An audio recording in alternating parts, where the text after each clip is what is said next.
ویدیو ماینکرافت خیلی بالا. منم گفتم که شما ماینکرافت زیاد دوست دارید. امروز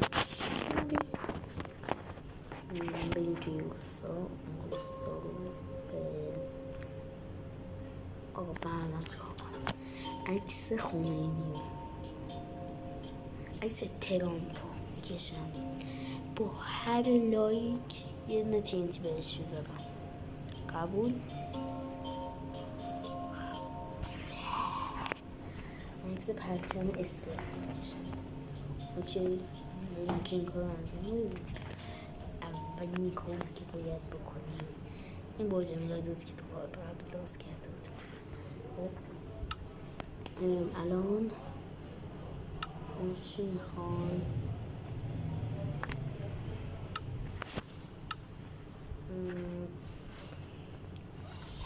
یه رنگ سفید اینجا درستش کنم.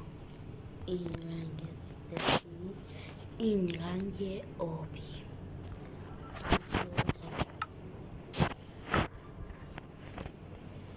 TNT هم میخوام.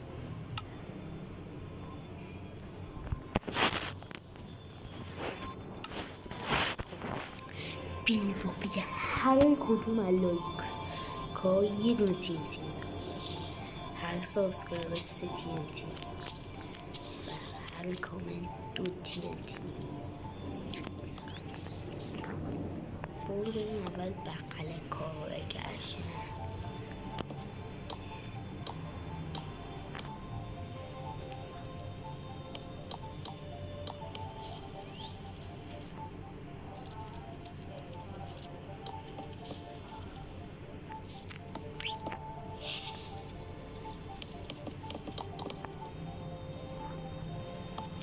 اینو میکشیم تا ته و